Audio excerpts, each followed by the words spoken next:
আসসালামু আলাইকুম। আজ ১৩ই ফেব্রুয়ারি, কৃষিবিদ দিবস। সবাইকে কৃষিবিদ দিবসের শুভেচ্ছা জানিয়ে শুরু করছে রাজশাহী ইউনিভার্সিটি এগ্রিকালচার ক্লাবের প্রথমবারের মতো উদযাপিত হচ্ছে মিট দ্য কৃষিবিদ। উল্লেখ্য যে ১৯৭৩ সালের ১৩ই ফেব্রুয়ারি, হ্যাঁ, আজকের দিনে তৎকালীন সরকার প্রধান বঙ্গবন্ধু শেখ মুজিবুর রহমান কৃষিবিদের চাকুরিতে প্রবেশের প্রথম গ্রেডে উন্নত করেন। এরপর থেকে এই দিনটিকে সারা বাংলার কৃষি গ্র্যাজুয়েটগণ কৃষিবিদ দিবস হিসেবে পালিত করে আসছেন। সাথে আছে আমি নীলুফা ইয়াসমিন চৈতি, সাংগঠনিক সম্পাদক রাজশাহী ইউনিভার্সিটি এগ্রিকালচারাল ক্লাব, এবং আমার সাথে আছে আমি তৌফিক ফাহিম, সভাপতি রাজশাহী ইউনিভার্সিটি এগ্রিকালচারাল ক্লাব।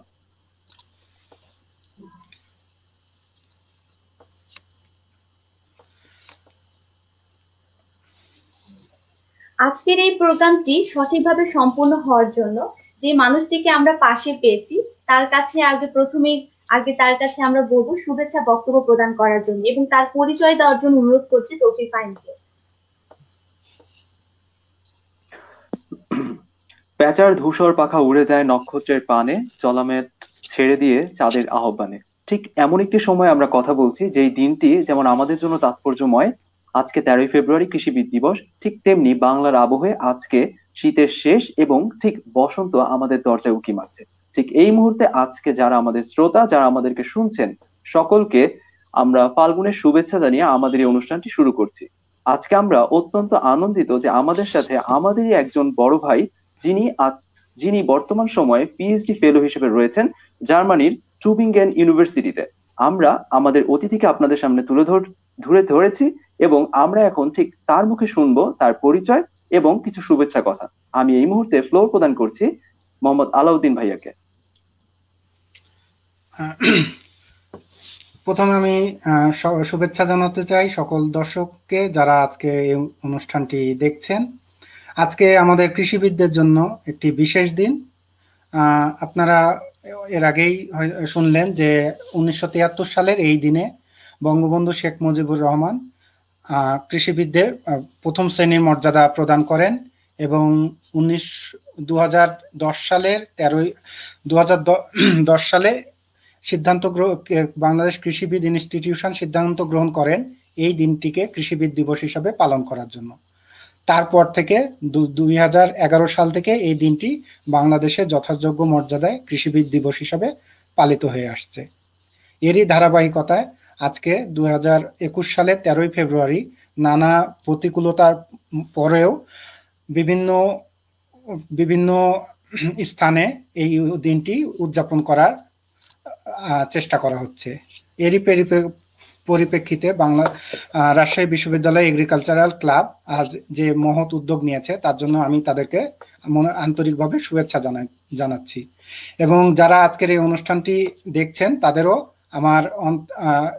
আমি আন্তরিক শুভেচ্ছা জানিয়ে আমার বক্তব্য শুরু করছি। আমি মোহাম্মদ আলাউদ্দিন, আমি রাজশাহী বিশ্ববিদ্যালয়ের veterinary and animal sciences department থেকে doctor of veterinary medicine degree complete করি এবং তারপর সেই একই ডিপার্টমেন্ট থেকে মাস্টার্স করি মেডিসিনে। এরপর আমি সিদ্ধান্ত নেই উচ্চশিক্ষা করার জন্য দেশের বাইরে আসার। এ ব্যাপারে আমি হয়তো পরে আরো বিস্তারিত আলোচনার মাধ্যমে জানাবো।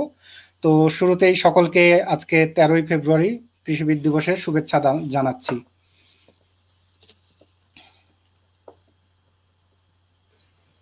ধন্যবাদ মোহাম্মদ আলাউদ্দিন ভাইয়াকে তার শুভেচ্ছা বক্তব্য প্রদান করার জন্য। আমি ভাইয়াকে একটা আমার আগ্রহ থেকে কোশ্চেন করবো, সেটা হচ্ছে যে ভাইয়া যখন স্টুডেন্ট অবস্থায় ছিলেন তখন সবাই আপনাকে আলাউদ্দিন ভাই বলে ডাকতো, বলতো যে আলাউদ্দিন ভাই আমাকে এটা বলে দেন, এটা হেল্প করেন, পরীক্ষার সামনে কি করবো না করবো।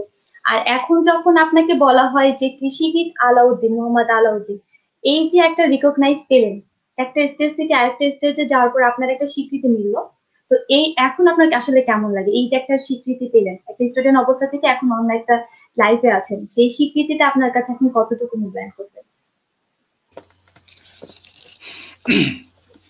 আমি ২০০৮ সালে রাজশাহী বিশ্ববিদ্যালয়ে, তখন আমাদের ডিপার্টমেন্টের নামটা অন্য ছিল, তখন নাম ছিল animal husbandry and veterinary science.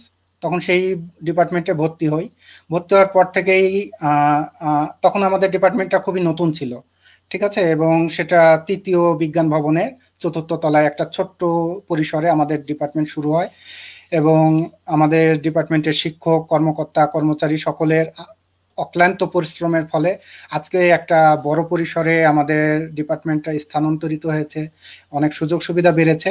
কিন্তু শুরুতে যখন আমি সেই ছোট্ট ডিপার্টমেন্টটাতে ভর্তি হই, আমার মনটা শুরুতে একটু খারাপ হয়েছিল, কারণ আমি এসছি একটা কলেজ থেকে, আসার পর দেখলাম যে রাজশাহী ভার্সিটি অনেক বড় একটা পরিসর, অনেক বড় বড় ক্লাসরুম, অনেক বড় বড় ল্যাব, সে তুলনায় আমাদের সুযোগ সুবিধা খুবই সীমিত ছিল। শুরুতে মনটা খারাপ হলেও যখন আমাদের দেখলাম যে আমাদের শিক্ষক এবং আমাদের অন্যান্য যারা ডিপার্টমেন্টের সঙ্গে জড়িত আছেন তারা অক্লান্ত পরিশ্রম করছে ডিপার্টমেন্টটিকে প্রতিষ্ঠিত করার, সকল সুযোগ সুবিধা বৃদ্ধি করার, এর মধ্যেই আস্তে আস্তে সেখানে মানাই নেই এবং আমার বিভাগকে ভালোবাসা তৈরি হতে শুরু করে। এবং আমি যখন ভর্তি হই তখন মাত্র 3-4টা ব্যাচ ছিল আমাদের সিনিয়র, তারাও যথেষ্ট আন্তরিক ছিলেন, তাদের কাছ থেকে যথেষ্ট সহযোগিতা পেয়েছি। এরপরে যখন নতুন নতুন ব্যাচরা ভর্তি হইতে শুরু করলো, তারাও আমাদের সঙ্গে যথেষ্ট ঘনিষ্ঠ সম্পর্ক তৈরি হয় এবং পরস্পরের যে কোনো প্রয়োজনে আমরা সহযোগিতা পেয়েছি, এবং আমাদের যারা জুনিয়র ছিল তাদেরও চেষ্টা করেছি আন্তরিকভাবে সহযোগিতা করার। এবং ধীরে ধীরে যখন দেখলাম যে ভর্তি হওয়ার পর, আপনারা তো জানেন যে আমরা ভেটেরিনারি সায়েন্স যারা পড়ি তারা ভেটেরিনারিয়ান হই, প্রাণী চিকিৎসক হই। তো আস্তে আস্তে অনেকেই ডাক্তার বা প্রাণী চিকিৎসক হিসাবে যখন মানে বলতে শুরু করলো, সেটা আসলেই ভালো লাগার একটা বিষয় যে আপনি একটা সাবজেক্টে পড়ছেন এবং মানুষ সেটাকে সম্মান করছে, মানুষ সেটাকে রিকগনাইজ করছে, এটা সত্যি আনন্দের। আর এখন শেষ হওয়ার পরে যখন বিশেষ করে আমি বাইরে আসার পরে যেটা অনুভব করলাম যে দেশে আমাদের এগ্রিকালচারিস্টদের যথেষ্ট সম্মান আছে, কিন্তু বাইরে আসার পর দেখলাম যে অ্যাজ এ ভেটেরিনারিয়ান বা অ্যাজ এ এগ্রিকালচারিস্ট এখানে তাদের মূল্যায়ন আরো অনেক বেশি। একজন এখানে হিউম্যান ডক্টরের চেয়ে একজন অ্যানিমেল ডক্টরের সম্মান এবং গুরুত্ব অনেক অনেক অনেক বেশি। তখন মন থেকে অনেক হলো, যেমন আমার সুপারভাইজার আমি এখানে আসার পর আমাকে একটা কথা বলেছিল যে তুমি কি ডাক্তার হতে চাইছিলা? আমি বললাম হ্যাঁ, আমি ডাক্তার হতে চেয়েছিলাম। তখন ও বলল যে ডাক্তার না হতে কি মন খারাপ হয়েছে? আমি বললাম আমাদের দেশে তো সবাই ডাক্তার হইতে চায়, না হইতে পারলে মনটা একটু খারাপই করে। তো ও আমাকে একটা কথা বলেছিল, তুমি যদি ডাক্তার হইতা তাহলে হয়তো এখানে আসতে পারতা কিনা আমি জানি না, তুমি এখানে ভেটেরিনারিয়ান জন্যই তুমি এখানে আসতে পেরেছো, এটা মনে রাখো। তো সেই দিনটা আমার জন্য খুবই, আসলেই আমার মনে যতটুকুই ছিল সেটাও দূর হয়ে গেছে, যে না, আমি একজন ভেটেরিনারিয়ান বলেই হয়তো উচ্চশিক্ষা সুযোগটা আমার জন্য আরো সহজ হয়েছে।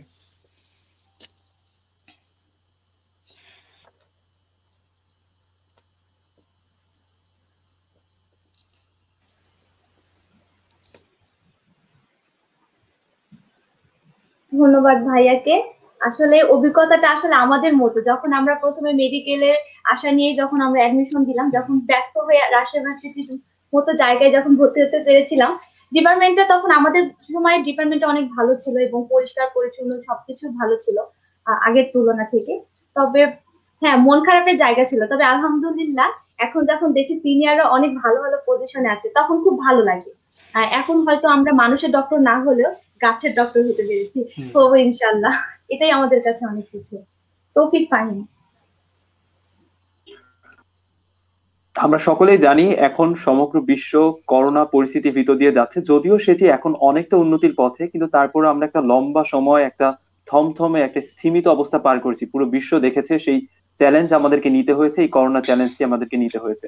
ভাইয়া যখন জার্মানিতে আছেন, আমরা জানি জার্মানিতে এই অবস্থাটি বাংলাদেশের চেয়েও বেশি ভয়াবহ ছিল।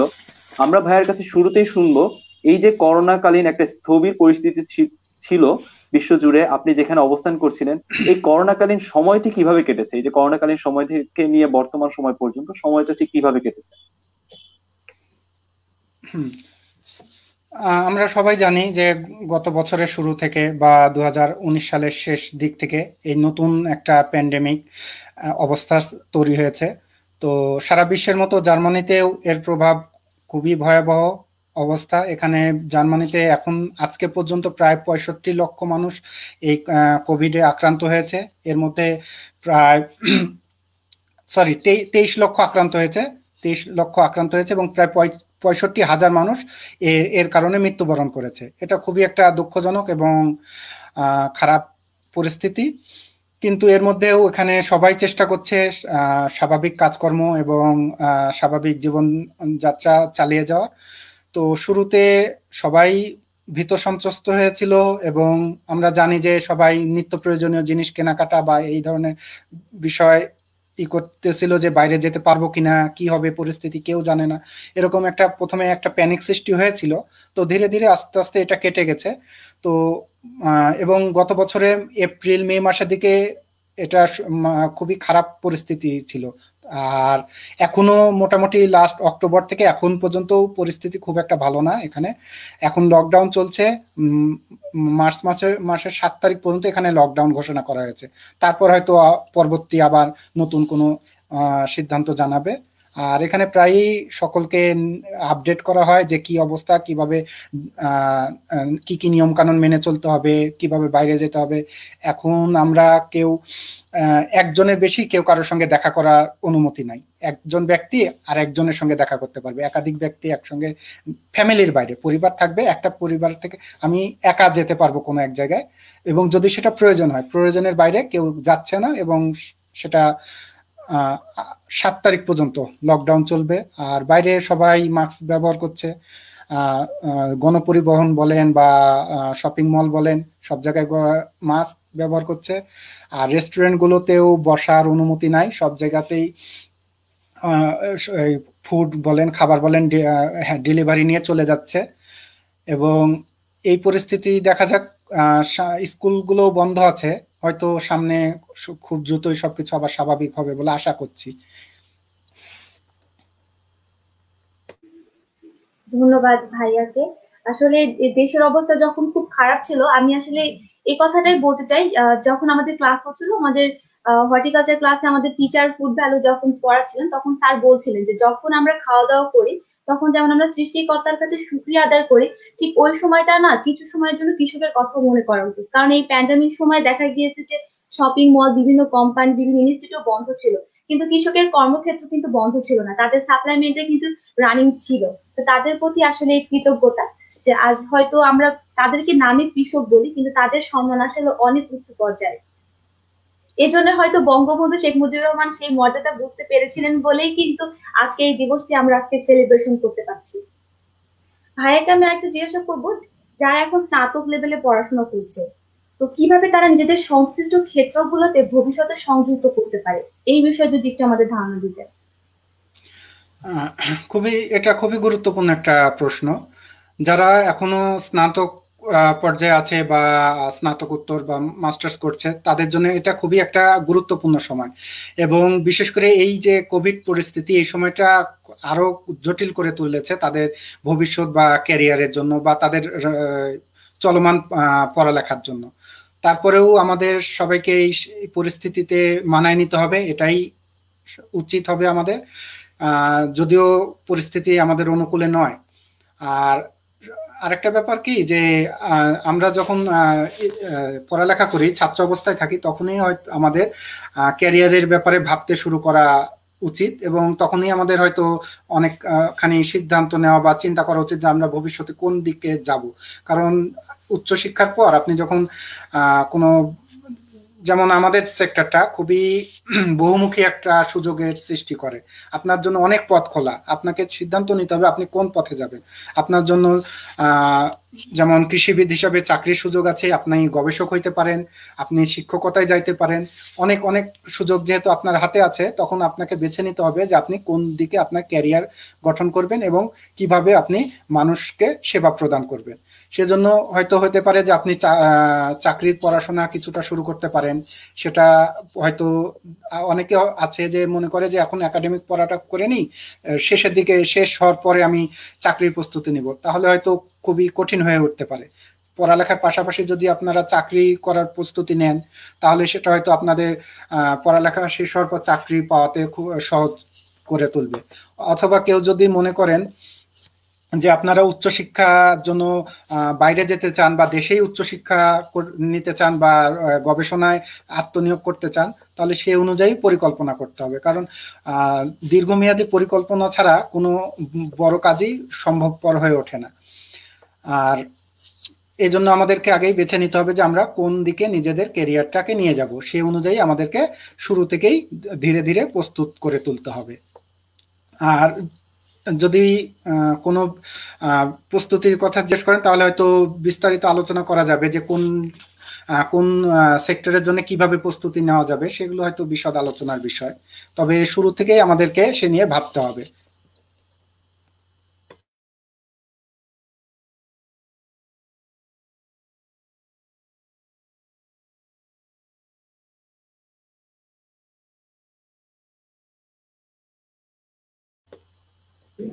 তৌফিক ফাহিম।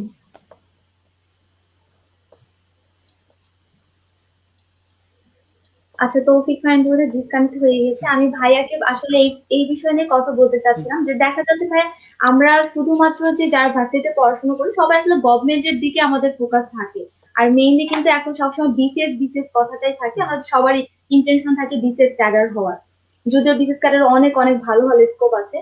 তো আমি বলবো যে এর বাহিরে অনেকে যারা বিজনেসের চিন্তা করে, যেমন কেউ যদি ফিল্ড ওয়ার্ক কাজ করতে পারে, যেমন এখন ছাদ কৃষি যে খুব ফেমাস হয়ে যাচ্ছে, অনেকে পড়াশোনা করে হয়তো একটা ফিল্ড নিল, সেখানে চাষাবাদ করছে, অথবা পুকুর নিল। তো এই যে তারা তাদের গভর্নমেন্ট জব ছেড়ে এই যে বিজনেসের দিকে যাচ্ছে, কিন্তু মানুষের ফ্যামিলি বা সমাজ তাকে একটু ছোট চোখে দেখে। আসলে সেই দৃষ্টিভঙ্গিটা, বা একটা স্টুডেন্ট যখন এই গভর্নমেন্ট জব ছেড়ে যখন বিজনেসে যায়, তার চিন্তাকে আপনি কতটুকু সমর্থন করবেন? খুবই খুবই গুরুত্বপূর্ণ এবং সময় উপযোগী প্রশ্ন। আপনারা লক্ষ্য করবেন এখনো আমাদের দেশের যে দৃষ্টিভঙ্গি, সেটা পরিবর্তন হওয়া দরকার বলে আমি মনে করি। এখনো অনেকের মনে জিজ্ঞেস করে, আমাদেরকে প্রশ্ন করে যে কি সরকারি চাকরি করো বা বিসিএস ক্যাডার, এটা এতটা মানে প্রাধান্য পায়। আমি জানি না এটা কতটুকু আমাদের জন্য মঙ্গলজনক। তবে আমাদের শুধু একটা বিষয়ের উপরেই গুরুত্ব না দিয়ে বিভিন্ন রকমের যে আমাদের সুযোগ সুবিধাগুলো আছে সেগুলো কাজে লাগানোর চিন্তা করা উচিত। যেমন একজন কৃষিবিদ হিসাবে আমাদের জন্য কিন্তু অনেক অনেক পথ খোলা। আমরা অবশ্যই বিসিএস এর যে সুযোগ সুবিধা বলেন বা সেখান থেকে যে সেবা দেওয়ার সুযোগ, সেটা অবশ্যই বেশি হইতে পারে, সেজন্য আমরা সেটাও চিন্তা করব। তার পাশাপাশি সবাই যদি আমরা বিসিএস এর চিন্তা করি, তাহলে কিন্তু সম্ভব না। কারণ একটা দেশের সরকার কিন্তু এত মানুষের কর্মসংস্থানের ব্যবস্থা কখনোই করতে পারবে না। সেজন্য আমাদের বিকল্প কর্মসংস্থানগুলো কথাও বিবেচনায় নিতে হবে। সেজন্য আমাদের জন্য বিভিন্ন রকম, আপনি যেটা উল্লেখ করলেন যে ব্যবসা করার কথা, অবশ্যই আমরা বিভিন্ন রকম ব্যবসা করতে পারি। আমরা প্রাইভেট সেক্টরে আমাদের জন্য বিশাল সুযোগ আছে। এখন দেশে দেখবেন অনেক কৃষিবিদ যারা অনেক প্রাইভেট প্রতিষ্ঠানে ভালো ভালো পজিশনে চাকরি করছে বা মানুষকে সেবা দেওয়ার সুযোগ পাচ্ছে। তার পাশাপাশি আপনারা দেখবেন যে বিভিন্ন গবেষণা প্রতিষ্ঠানগুলো যেখানে বিসিএস ছাড়া নিয়োগ হয়, সেখানেও কিন্তু গবেষক হিসাবেও আপনি আপনার ক্যারিয়ার শুরু করতে পারেন, সেটাও আমাদের জন্য সুযোগ। এছাড়া দেশে বিদেশেও অনেক কৃষিবিদদের অনেক অনেক সুযোগ সুবিধা আছে। আমার জানা মতেই আমাদের রাজশাহী বিশ্ববিদ্যালয়ে অনেক কৃষিবিদ যারা সম্মানের সঙ্গে বিশ্বের বিভিন্ন দেশে তাদের দায়িত্ব পালন করছে। তারা বিভিন্ন দেশে গবেষণার সঙ্গে জড়িত। এবং আপনি দেখেন যে কিছুদিন আগে বাংলাদেশে যে করোনা ডায়াগনোসিস কিট যিনি আবিষ্কার করলেন, ডক্টর বিজন কুমার শীল, তিনিও কিন্তু একজন কৃষিবিদ, ভেটেরিনারিয়ান। তো আমাদের কৃষিবিদদের জন্য যে শুধুমাত্র আমাদের সেক্টরেই কাজ করতে হবে এবং সেটা খুবই ছোট সীমিত তা কিন্তু না, আমরা কিন্তু বৃহৎ পরিসরে কাজ করতে পারি। আরেকটা আমি খবর দেখলাম যে কয়েকদিন আগে, যে বাংলাদেশ সিলেট কৃষি বিশ্ববিদ্যালয়ের একটা গবেষণা দল প্রফেসর আব্দুল্লাহ মামুনের নেতৃত্বে ওনারা কিন্তু মাছের জন্য একটা ভ্যাকসিন আবিষ্কার করেছে। বাংলাদেশে প্রথমবারের মতো তারা মাছের একটা ভ্যাকসিন আবিষ্কার করেছে, যেটা কিন্তু খুবই একটা গুরুত্বপূর্ণ পদক্ষেপ। তো আমরা শুধুমাত্র সরকারি চাকরির দিকে নজর না দিয়ে তার পাশাপাশি হয়তো আমরা ব্যক্তিগত উদ্যোগে কর্মসংস্থানের জন্য ব্যবসা বাণিজ্য করতে পারি, অথবা আমরা প্রাইভেট সেক্টরেও আমাদের কর্মসংস্থানের ব্যবস্থা করতে পারি। এছাড়া আমরা দেশে এবং দেশের বাইরে গবেষক হিসাবেও কিন্তু আমরা অনেক কাজ করার সুযোগ আছে, সেগুলো আমরা করতে পারি। ইদানিং আমি একটা জিনিস লক্ষ্য করছি, বিশেষ করে আমাদের অনেক তরুণ ভেটেরিনারিয়ানরা তারা নিজস্ব উদ্যোগে অনেকে ক্লিনিক দিচ্ছে, এবং আমার জানা মতে রাজশাহীতে মোটামুটি 5 থেকে 6টা ক্লিনিক আছে যারা ব্যক্তিগত উদ্যোগে এই উদ্যোগে এসব ছোট ছোট করে প্রতিষ্ঠান গড়ে তুলছেন, এবং তারা দেশ এবং জনগণকে সেবা প্রদান করতেছেন। তো সেই হিসাবে আমি বলবো যে আমাদের বিভিন্ন রকম যে সুযোগ সুবিধাগুলো আছে সেগুলো বিবেচনায় নিতে হবে। আরেকটা কাজ করতে পারি আমরা, আমাদের যে বিশ্ববিদ্যালয়, সেখানে আমরা ক্যারিয়ার নিয়ে বেশ কিছু অনুষ্ঠানের আয়োজন করতে পারি। এখানে বিশেষ করে দেশের বাইরে আসার পর আমি যে জিনিসটা দেখলাম যে তারা বিভিন্ন সময় ক্যারিয়ার নিয়ে বিভিন্ন প্রোগ্রাম আয়োজন করে। সেখানে প্রত্যেকটা সেক্টরের জন্য কি কি সুযোগ সুবিধা আছে, কোন কোন সেক্টরে তারা সুযোগ পেতে পারে, সেগুলো তুলে ধরে ছাত্রদের সামনে। ফলে হয়তো আপনি জানেনই না যে আপনি কোথায় কোথায় আপনার কাজ করার সুযোগ আছে। সেগুলো যদি আপনাদের সামনে তুলে ধরা হয় তাহলে হয়তো আপনারা সেগুলো বিষয়ে আগ্রহী হবেন এবং সে সব সেক্টরে নিজেকে আত্মনিয়োগ করবেন। সেজন্য আমার মনে হয় যে এই ধরনের বেশ কিছু উদ্যোগ, বিশেষ করে আপনাদের মতো যারা সংগঠন করছেন, তারা এই ধরনের আয়োজন করতে পারেন, এবং বিভিন্ন যারা এসব বিষয়ে বিশেষজ্ঞ আছে তাদেরকে আমন্ত্রণ করতে পারেন। তারা আপনাদের হয়তো সুন্দর দিক নির্দেশনামূলক পরামর্শ দিতে পারবে।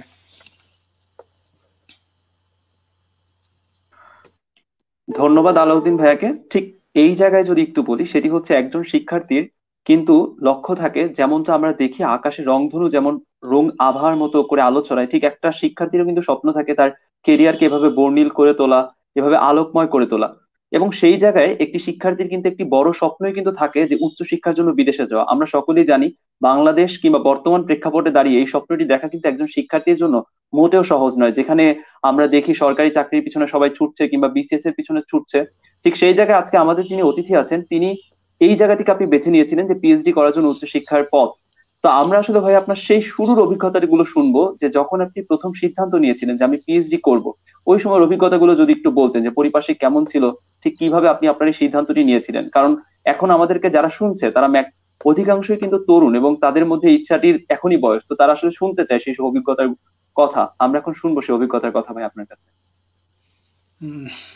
আচ্ছা, খুবই একটা গুরুত্বপূর্ণ প্রশ্ন। আহ, এই সিদ্ধান্তটা আসলে একদিনে নেওয়া না। এই সিদ্ধান্তটা নেওয়ার পেছনে বেশ কিছু কারণ আছে। যখন আমি আমার ডিপার্টমেন্টে ভর্তি হই তখন থেকেই আস্তে আস্তে বুঝতে শুরু করি যে আমাদের জন্য গবেষণার অবারিত সুযোগ আছে।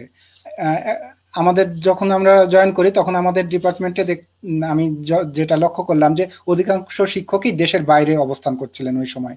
মাত্র কয়েকজন শিক্ষক তারা উচ্চশিক্ষা তাদের গবেষণা শেষ করে দেশে ফিরে এসছেন, এবং তারা তাদের যে অভিজ্ঞতা, তাদের যে গবেষণার যে অভিজ্ঞতা, সেগুলো আমাদের সঙ্গে শেয়ার করতেন, এবং সেগুলো খুবই আমাদের জন্য আমরা অনুপ্রাণিত হইতাম, এবং দেখতাম যে আমাদের জন্য অনেক অনেক সুযোগ আছে। সেই হিসাবে আস্তে আস্তে যখন আমি প্রথম বর্ষ থেকে দ্বিতীয় তৃতীয় এইভাবে আগাইতে থাকি, তখন আমাদের শিক্ষকদেরও আমাদের জানেন যে আমাদের কৃষিবিদ বা আমাদের এগ্রিকালচার ফ্যাকাল্টির আমার জানা মতে প্রায় সকল শিক্ষকই গবেষণার সঙ্গে জড়িত। তারা আমাদের পড়ানোর পাশাপাশি কিন্তু তারা তাদের গবেষণা কার্যক্রম চালায় নেয়।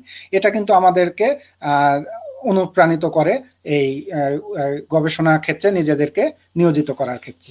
তো আমার ডিপার্টমেন্টের শিক্ষকদের তো অবশ্যই অবদান আছে আমাকে এদিকে অনুপ্রাণিত করার জন্য। বিশেষ করে কয়েকজন শিক্ষকের নাম না বললেই না, তার মধ্যে প্রফেসর ডক্টর মইজুর রহমান স্যার। আমি যখন দেখি যে উনি বিভিন্ন গবেষণা কাজ করতেছিলেন, আমাকেও সুযোগ দেন উনি যে ওনার সঙ্গে কাজ করার। আমি আস্তে আস্তে ওনার সঙ্গে কাজ শুরু করি, এবং কাজ করতে করতে আস্তে আস্তে আমি কেন জানো শুরুতে আমার মনে হয়েছিল যে বিসিএস প্রস্তুতি নিব, বিসিএস ক্যাডার হব বা এদিকে সরকারি চাকরির জন্য চেষ্টা করব। সেই প্রস্তুতি নিতে নিতে আস্তে আস্তে আমি কেন যেন গবেষণার দিকে এতটা আগ্রহী হয়ে উঠি, স্যারের সঙ্গে গবেষণার কাজ যে হাতে খড়ি হয় আমার, তারপর থেকেই আমার মনে হয় যে না, আমি এই দিকটাই চিন্তা করব। আর আরেকজন শিক্ষক উনিও জার্মানিতেই ওনার পিএইচডি গবেষণা করেছেন associate professor doctor Abdullah Al Mamun Bhuiya. উনিও আমাকে যথেষ্ট অনুপ্রাণিত করেছেন। এছাড়া আমাদের ডিপার্টমেন্টের Jalaluddin Sardar sir, Sarwar sir, Rouf sir, Kamruzzaman sir, Muzaffar sir সকলেই দেখেছি যে অনুপ্রাণিত করেছেন। আরেকটা বিষয় যে গবেষণাতে যদি আপনি ক্যারিয়ার করতে চান তাহলে আপনার ডিপার্টমেন্ট এবং আপনার ল্যাবে যারা আছেন তাদের সঙ্গে খুব সুসম্পর্ক রাখতে হবে। এটা খুবই আপনাকে কাজে দিবে ভবিষ্যতে গবেষণাতে যদি আপনি জড়িত হতে চান। তো সকল শিক্ষক, সবার নাম হয়তো বলা স্বল্প সময়ে না হচ্ছে, কিন্তু সকল শিক্ষকেরই আমার মানে অবদান আছে যারা আমাদেরকে এই গবেষণার দিকে আগ্রহী হইতে অনুপ্রাণিত করেন।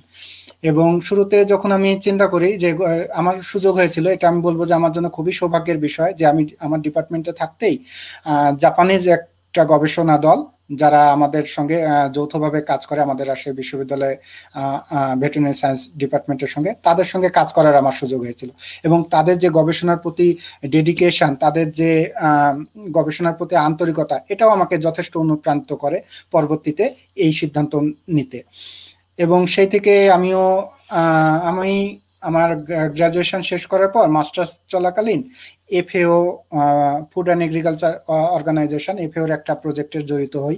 সেখানে আমি কিছুদিন কাজ করি, সেটাও কিছুটা গবেষণামূলক কাজ সেখানে কাজ করি, সেটাও আমাকে অনুপ্রাণিত করে। তারপর আমি সিদ্ধান্ত নেই না আমি গবেষণাই করব এবং সেজন্য উচ্চশিক্ষার জন্য বাইরে যাব।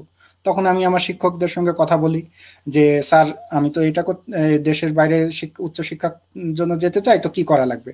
তখন স্যাররা আমাকে সুন্দর পরামর্শ দিয়েছেন এবং আমি সেই অনুযায়ী চেষ্টা করেছি। আল্লাহর রহমতে আজকে এই জায়গায় পর্যন্ত আসতে পেরেছি, এই জন্য আল্লাহর কাছে অশেষ শুকরিয়া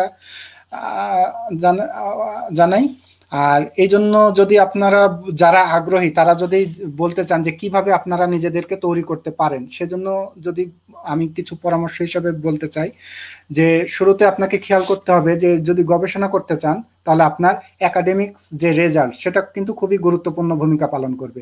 তো এই সময়টাতে আপনাকে একাডেমিক্সটাতে একটু মনোযোগ দিতে হবে এবং বিশেষ করে এখন এটা খুবই প্রতিযোগিতামূলক অবস্থা হয়েছে, যে আগায় থাকবে সে সুযোগটা পাবে। সেজন্য আপনাদের চেষ্টা করতে হবে আপনাদের একাডেমিক যে ফলাফল রেজাল্ট সেটা যেন সুন্দর হয়, সেটা আপনাকে অনেকখানি আগায় রাখবে। তার পাশাপাশি আপনাকে গবেষণার খুঁটিনাটি বিষয় জানার চেষ্টা করতে হবে, আগ্রহ থাকতে হবে। সেজন্য আপনারা একটা কাজ করতে পারেন যে আপনাদের বিভাগে যে শিক্ষক মন্ডলী আছে তাদের সঙ্গে একটা সুন্দর সম্পর্ক রাখতে হবে, এটা খুবই গুরুত্বপূর্ণ। তাদের সঙ্গে একটা রিলেশনশিপ, গবেষণার ক্ষেত্রে রিলেশনশিপটা খুবই গুরুত্বপূর্ণ একটা বিষয়। এই জন্য তাদের সঙ্গে সুন্দর একটা সম্পর্ক বজায় রাখবেন এবং তাদের বিভিন্ন বিষয়ে তাদের পরামর্শ নেওয়ার চেষ্টা করবেন। আবার আপনাদের যে ল্যাবে যারা গবেষণা কাজ করেন যে আপনাদের বিভাগে, তারা শিক্ষক হন বা সিনিয়র যে ডিপার্টমেন্টের সিনিয়র হন, তাদের সঙ্গেও যোগাযোগ রাখবেন। তারা কিভাবে কি করতেছে, তাদের পরামর্শ নিলেও এটাও আপনাদের জন্য উপকারী হবে। আর যদি উচ্চশিক্ষার জন্য বাইরে আসতে চান তাহলে আরো বেশ কয়েকটা বিষয় আপনাকে বিবেচনায় নিতে হবে। তার মধ্যে হচ্ছে আপনাকে বেশ কিছু ডকুমেন্টস লেখা জানতে হবে, কিভাবে মোটিভেশন লেটার লিখতে হয়, কিভাবে আপনি রিসার্চ প্রপোজাল লিখবেন, এসব আস্তে আস্তে শিখতে হবে আপনাকে। আপনি আজকে এগুলো এখন খুবই সহজলভ্য, আপনি নেটে গেলে সার্চ দিলেই আপনি অনেক রকম তথ্য পাবেন যে কিভাবে আপনারা নিজেদেরকে প্রস্তুত করতে পারেন। এই জন্য বিভিন্ন রকমের ডকুমেন্টস তৈরি করা, সেগুলো জানতে হবে। আপনি কিভাবে আপনার সিভিটা, আপনি হয়তো অনেক কিছু জানেন কিন্তু আপনার একটা সিভিতে কিভাবে সেগুলোকে ফুটিয়ে তুলবেন সেটা সম্পর্কে আপনাকে জানতে হবে।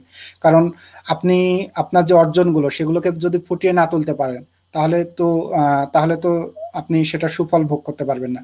তারপর আপনি কিভাবে বিভিন্ন প্রফেসর বা গবেষকদের কনভিন্স করবেন, তাদেরকে আপনি বুঝাতে চাইবেন যে আপনি গবেষণাতে কতটা আগ্রহী এবং তারা যদি আপনাকে গবেষণার কাজে তাদের দলে সুযোগ দেয় সেটাতে আপনি কিভাবে কাজে লাগাবেন, এই বিষয়েও আপনাকে চেষ্টা করতে হবে তাদেরকে বুঝায় বলা যে আমি গবেষণাতে খুবই আগ্রহী, আমি এই কাজগুলো করেছি এবং আমি যদি সুযোগ পাই আপনার দলে কাজ করার তাহলে আমি এভাবে আপনার দলে যে অংশগ্রহণ করে আপনার কাজ বা আমার কাজকে আগায় নিতে পারবো। এই জন্য বিভিন্ন প্রফেসরদেরকে কিভাবে মেইল করতে হয়, কিভাবে সিভিটা সেন্ড করবেন, কিভাবে আপনি মোটিভেশন লেটারটা লিখবেন, কিভাবে আরেকটা গুরুত্বপূর্ণ বিষয় যে রেকমেন্ডেশন লেটার, এটা খুবই গুরুত্বপূর্ণ।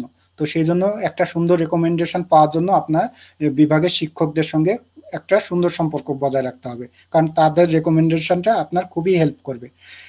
একটা তরুণ গবেষকের জন্য তার সিনিয়র বা প্রফেসরদের রেকমেন্ডেশন খুবই খুবই খুবই গুরুত্বপূর্ণ। সেজন্য চেষ্টা করবেন যে একটা সুসম্পর্ক বজায় রাখতে এবং একটা সুন্দর রেকমেন্ডেশন যেন আপনি পান সেজন্য।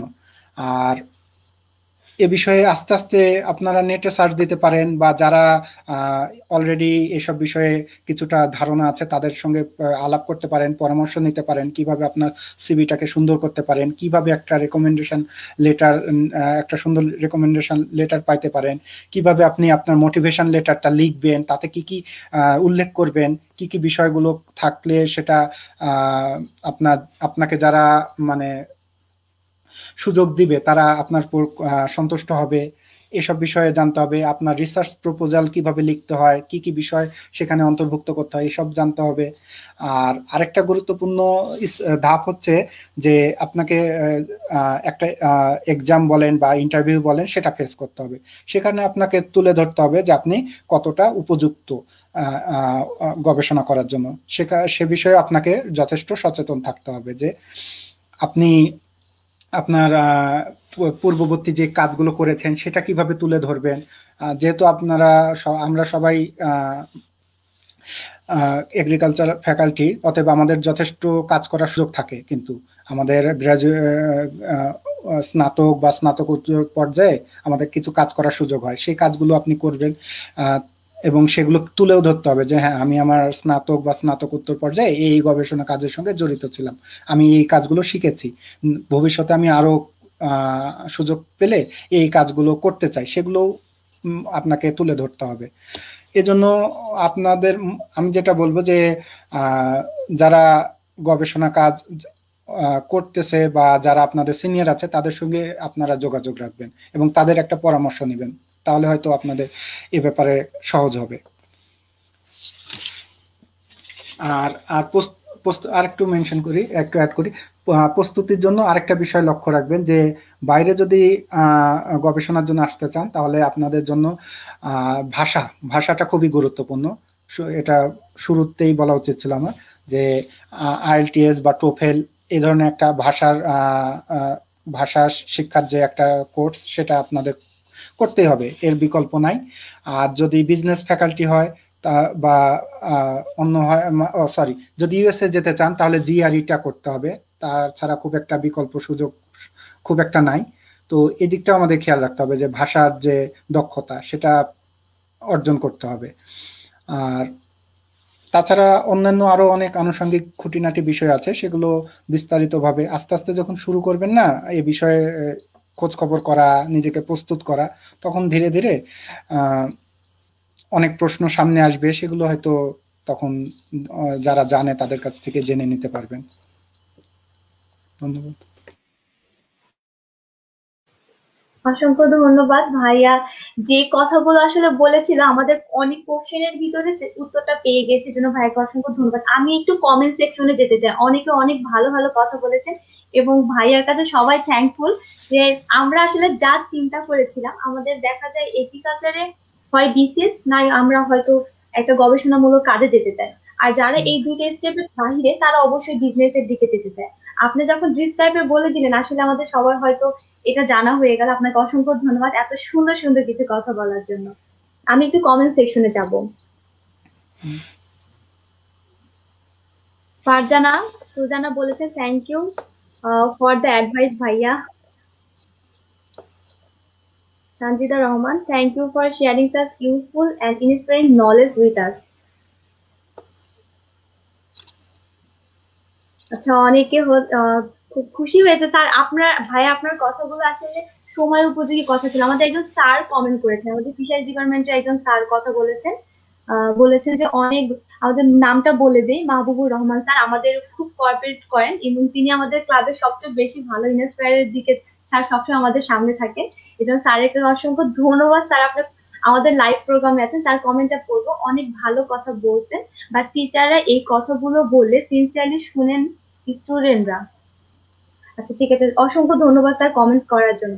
আমি ভাইয়াকে বলবো, ভাইয়া পিএইচডি করার জন্য কেন জার্মানকে চয়েস করেছেন? আর আচ্ছা। এই যে জার্মানি গেলেন, জার্মানি যে যাওয়াটা যে খুব যে বেশি আপনার জন্য সহজতর হয়েছে তাও কিন্তু না, কারণ ওই সময়টার সাথে বা ওই সিচুয়েশন, ওই ওয়েদারের সাথে আপনাকে কিন্তু সার্ভাইভ করতে হয়েছে। আমি সেই সময়টুকুর কথা একটু জানতে চাই আপনার কাছে। আচ্ছা, অনেক সুন্দর একটা প্রশ্ন। সেটার উত্তর দেওয়ার আগে আমি আরেকটা বিষয় অ্যাড করে নিই। আগে আমি বলতে ভুলে গেছিলাম যে গবেষণার জন্য বাইরে আসতে চাইলে আরেকটা গুরুত্বপূর্ণ বিষয় হলো যে ফান্ডিং এর ব্যাপারটা। সেটা খুবই একটা গুরুত্বপূর্ণ, কারণ এখন পরিস্থিতি তো আরো দিন দিন খারাপ হচ্ছে, ফান্ড পাওয়াটা মুশকিল। সেজন্য আমাদেরকে সচেতন থাকতে হবে এবং সার্চ করতে হবে যে বিভিন্ন দেশে যে গভর্নমেন্ট কয়েকটা বেশ কয়েকটা উপায় আছে ফান্ড ম্যানেজ করার। তার মধ্যে যে গভর্নমেন্ট স্কলারশিপগুলো আছে, কোন স্কলারশিপটা পাওয়া আমাদের জন্য সহজ হবে সেগুলো খোঁজ খবর নিতে হবে। কোন সময়গুলো, টাইমটা ইম্পর্টেন্ট, যে কোন সময় অ্যাপ্লাই করতে হবে। অনেকে হয়তো হয় কি যে এমন সময় বলে যে যে এখন আমি অ্যাপ্লাই করতে চাই, কিন্তু দেখা যাচ্ছে যে সেমিস্টারটা অলরেডি স্টার্ট হয়ে গেছে। এই একটা আমাদের ভুল হয়। সেজন্য আমাদের জানতে হবে কোন সময়টা উপযুক্ত সময় অ্যাপ্লিকেশন করার জন্য, কোথায় কোথায় আমাদের ফান্ড পাওয়ার সম্ভাবনা আছে, কোন কোন স্কলারশিপের জন্য আমরা অ্যাপ্লাই করতে পারি।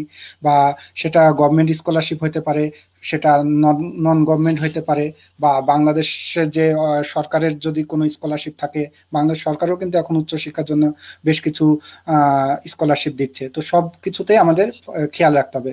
বেশ কয়েকটা বিষয়ের মধ্যে আমাদের যে পজিশন বা বিশ্ববিদ্যালয়ে অ্যাডমিশন, সেটাতে টিকতে হলে যে প্রস্তুতি সেটাও যেমন নিতে হবে।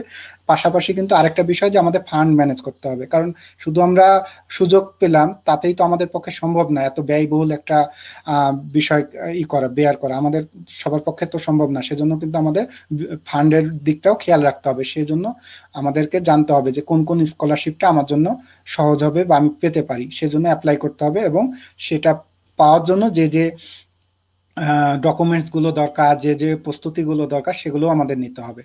হ্যাঁ, আর পরে যে প্রশ্নটা সেটাতে আসি যে এটা কেন আমি বেছে নিলাম। তো আহ, যখন আমি সিদ্ধান্ত নেই তখন শুধু তো আমি একটা দেশে বা একটা ইউনিভার্সিটিতে অ্যাপ্লাই করলে সেটা তো খুব একটা বুদ্ধিমানের মতো কাজ হবে না। আমাদেরকে অনেক জায়গায় অ্যাপ্লাই করতে হবে, তবেই হয়তো একটা জায়গায় হওয়ার সম্ভাবনা আছে। তো জার্মানি ছাড়াও আমি আরো বেশ কয়েকটা জায়গাতে অ্যাপ্লাই করেছিলাম। তার মধ্যে কেন আমি এটা বেছে নিলাম, এবং এটাও খুব একটা যে সহজ ছিল তা না, তবে আমাকে আমার এই পজিশনটা পাওয়ার পেছনে আমার শিক্ষক মন্ডলীর যথেষ্ট অবদান আছে। তাদের পরামর্শ, তাদের সহযোগিতা, তার ফলেই হয়তো এটা আমার পক্ষে সম্ভবপর হয়েছে। তো প্রথমে আমি বলি যে কেন জার্মানি। জার্মানি কেন, কারণ এখন গবেষণার জন্য আপনি যে যে কয়েকটা দেশকে আপনি খুবই ভালো অবস্থা মনে করবেন, তার মধ্যে আমার মতে জার্মানি একটা। ইউএসএ বা কানাডা, অস্ট্রেলিয়া, তারপর আপনার ইউকে, এর মোটামুটি এর কাছাকাছি আপনি জার্মানিকেও রাখতে হবে। জার্মানিতে আপনার গবেষণার জন্য যথেষ্ট সুযোগ, এবং এখানে গবেষণার জন্য যথেষ্ট ফান্ড আছে। তো আপনার গবেষণার কাজের জন্য আপনার যে ফান্ড সেটা খুবই ইম্পর্টেন্ট, এবং যে এখানকার সুযোগ সুবিধা সেটাও খুবই গুরুত্বপূর্ণ। এবং আপনার যে বিশ্ববিদ্যালয়ের জন্য আপনি অ্যাপ্লাই করছেন, যেখানে যেতে চাচ্ছেন, সেই বিশ্ববিদ্যালয়টার দেখতে হবে আপনার সেই বিশ্ববিদ্যালয়টার ওয়ার্ল্ড র্যাঙ্কিং কেমন, সেটার পারফরমেন্স কেমন, সেটাও কিন্তু আপনাকে বিবেচনা করতে হবে। কারণ একটা ভালো প্রতিষ্ঠান থেকেই কিন্তু আপনি একটা ভালো গবেষণা করার সুযোগ পাবেন। তো আমাদের যে ইউনিভার্সিটি, আমি সৌভাগ্যবান যে আমাদের ইউনিভার্সিটি থেকে কিন্তু বেশ কয়েকজন অতীতে নোবেল পুরস্কার পেয়েছেন তাদের কার্যক্রমের জন্য। তো এটা কিন্তু একটা ভালো দিক যে আপনাকে বেছে নিতে হবে কোন বিশ্ববিদ্যালয়টা আর রেকর্ড কেমন, এটা একটা বিষয়। আর সেই বিশ্ববিদ্যালয়ে আপনার ফান্ড কেমন, আপনি গবেষণা কাজের জন্য কেমন পরিমাণে সুযোগ সুবিধা পাবেন, সেটাও গুরুত্বপূর্ণ। সে সবকিছু বিবেচনায় নিয়ে আমি দেখলাম যে না, আমি যে সুযোগটা পাচ্ছি বা জার্মানি গবেষণার জন্য যথেষ্ট আকর্ষণীয় একটা আকর্ষণীয় একটা দেশ হতে পারে বলে আমি বিশ্বাস করি। এছাড়াও আরো বেশ কয়েকটা দেশ আছে, সেখানেও আপনারা যেতে পারেন। আর এবার দ্বিতীয়টা কথা যে সরি, সম্ভবত আপনি জিজ্ঞেস করলেন যে জার্মানিতে কেন এবং এটা কতটা কঠিন ছিল। হ্যাঁ, এটা আসলেই কঠিন, কারণ এখানে অনেক সারা বিশ্ব থেকে অনেকে অ্যাপ্লিকেশন করে, আপনি শুধু একা না। সেখানে আপনাকে প্রমাণ করতে হবে যে আপনি তাদের মধ্যে সেরা, তবেই আপনাকে সেরা তারা সেই সুযোগটা দিবে। আর এটা আমাদের দেখা যাচ্ছে যে আমরা স্নাতক বা স্নাতকোত্তরে যখন আমরা ভর্তির আবেদন করি তখন অনেকগুলো সিট থাকে বা সুযোগ থাকে, কিন্তু এই পর্যায়ে কিন্তু খুব একটা বেশি সুযোগ থাকে না, একটা দুইটা বা খুবই সীমিত সংখ্যক। সেখানে কিন্তু আপনাকে গোটা বিশ্বের মধ্যে ওপেন একটা কম্পিটিশন, সেখানে কিন্তু আপনাকে টিকতে হবে। সেজন্য অবশ্যই এটা যথেষ্ট পরিশ্রম এবং প্রস্তুতি নিতে হবে নিজেকে, এবং আল্লাহর যদি রহমত থাকে তবেই সম্ভব, কারণ কেউ বলতে পারবে না যে আমি চেষ্টা করব এবং আমার হবেই, এটা কিন্তু মনে রাখতে হবে। যেমন আমরা বিসিএস দেই, এটা আমরা কিন্তু বলতে পারবো না যে বিসিএস দিলেই আমাদের হবেই হবে। ভালো প্রস্তুতি নিলে হবে, কিন্তু আসন সংখ্যা যত, নিশ্চয় তার চেয়ে অনেক অনেক বেশি গুণ প্রতিযোগী থাকে। সেজন্য আপনাকে তাদের মধ্যে সেরা প্রমাণ করতে হবে, তবেই আপনি সেই সুযোগটা পাবেন। আর এজন্য তো আমি শুরুতেই বললাম যে কি কি বিষয় আপনি খেয়াল করতে পারেন, যে নিজেকে প্রস্তুত করার জন্য আপনি ভাষার যে দক্ষতা সেটা তো অবশ্যই অর্জন করতে হবে। তার পাশাপাশি আপনাকে অল্প হলেও গবেষণার বিষয়ে কিছুটা হলেও হাতে খড়ি থাকতে হবে। একেবারে যদি আপনি এ বিষয়ে একেবারেই যদি অনভিজ্ঞ হন, তারা কিন্তু খুব একটা এটা পছন্দ করবে না। কিছু যদি আপনার ধারণা থাকে সেটা আপনাকে এগিয়ে রাখবে। আর এই জন্য আপনাকে সবসময় নিজেকে প্রস্তুত রাখতে হবে যে কিভাবে আপনি সবার মধ্যে নিজেকে সেরা প্রমাণ করবেন এবং এই সুযোগটা লাভ করবেন। অসংখ্য ধন্যবাদ ভাইয়াকে। আসলে একটি কোমল বিছানার নিচে লুকিয়ে থাকে অসংখ্য অনেক জমে থাকা গল্প। আমরা হয়তো উপর থেকে ঠিক যেমনটা দেখি, তার আড়ালে লুকিয়ে থাকা অনেক পরিশ্রম, অনেক চেষ্টা, তারপরেই আমরা দেখতে পাই একটি সফলতা। ঠিক আমরা সেই জিনিসগুলোই তুলে ধরতে পেরেছি বা তুলে ধরেছেন আমাদের কাছে আলাউদ্দিন ভাইয়া, যে তার আজকে আমরা তাকে যেভাবে দেখছি তার পিছনে ছিল তার অসংখ্য চেষ্টা। ঠিক এই জায়গায় যদি একটি প্রশ্ন করি ভাইয়া, আমরা বর্তমান সময়ে দেখতে পাই আমাদের ফ্যাকাল্টি, শুধু আমাদের ফ্যাকাল্টি বলবো না, বর্তমানে যারা স্নাতক পর্যায়ে শিক্ষার্থী আছে অনেকের মধ্যেই দেখা যায় যে শুধু বইয়ের প্রতি একটি প্রবণতা, অর্থাৎ তারা কারিকুলামে যে পড়া সেটিকেই প্রবলভাবে পড়ছে, সাথে বিসিএস পড়ছে। অর্থাৎ তাদের মধ্যে এক্সট্রা কিছু করা বা এটির বাইরে চিন্তা করা, যেটি আপনি বললেন যে ভাষা সম্বন্ধে আইডিয়া করা, কিংবা এই যে একটি সিভি বানানো পাঠানো, টিচারদের সাথে কোঅপারেট করা কিংবা সিনিয়রদের সাথে কোঅপারেট করা, সেই জিনিসটির প্রবণতা কিন্তু আমরা এখন দেখছি একেবারে খুব মারাত্মক হারে হ্রাস পাচ্ছে। অর্থাৎ তারা কিন্তু নিজেদের পড়াশোনাটাকেই মুখ্য করছে এবং ভাবছে এটি আমার কেরিয়ার, এটি আমাদের সবকিছু। ঠিক সেই জায়গায় যদি আপনি বলতেন যে স্টুডেন্টদের এই মানসিকতা এটি ভবিষ্যতে তাদেরকে কিভাবে, কি ধরনের পরিস্থিতির দিকে নিতে পারে, এটি কি কোনো নেতিবাচক একটি সিদ্ধান্ত নিচ্ছে তারা, নাকি এটি ইতিবাচক সিদ্ধান্ত নিচ্ছে, এটি নিয়ে যদি একটু বলতেন। খুবই গুরুত্বপূর্ণ প্রশ্ন, এবং উত্তরটা কতটা সহজ হবে আমি জানি না, কিন্তু হ্যাঁ, একটা বিষয় যে আপনি যে কোনো প্রফেশনেই থাকেন বা যে কোনো ক্ষেত্রেই থাকেন না কেন, সম্পর্ক তৈরি করা এবং সেটা সম্পর্ক তৈরি করা, যোগাযোগ রাখা, এটা খুবই গুরুত্বপূর্ণ, সেটা আপনি যে কোনো প্রফেশনেই থাকেন না কেন। আর বিশেষ করে যদি আপনি বলেন যে গবেষণা ক্ষেত্রে, তাহলে তো এটা খুবই খুবই গুরুত্বপূর্ণ। আর যেটা বললেন আপনি যে ইদানিং আমাদের মধ্যে হয়তো মানে আহ, বিচ্ছিন্নভাবে থাকা, বা আমি বই পড়তেছি বা আমি বিসিএস এর প্রস্তুতি নিচ্ছি, এটাই আমার জন্য যথেষ্ট, এই এই মনোভাবটা, আমি জানি না এটা কতটা ভালো বা কতটা খারাপ। তবে আমি আমার মতামতটা বলতে পারি যে আহ, হ্যাঁ, হইতে পারে যে আপনি বিসিএস পড়বেন, প্রস্তুতি নিবেন, আপনি চাকরির প্রস্তুতি নিবেন, আপনি একাডেমিক্স পড়বেন। আমার যেটা মনে হয় যে আপনার যদি একাডেমিক্স পড়ালেখা হয়, সেটাও মনে হয় না যে স্নাতক বা স্নাতকোত্তর পর্যায়ে একা একা পড়লেই খুব একটা ভালো হয়। সেটাও যদি আপনি আপনার সহপাঠীর সঙ্গে আলোচনা বা ডিসকাশন করে পড়েন, মনে হয় তাতেই হয়তো, আমার তো মনে হয় সেটাই সহজ হবে।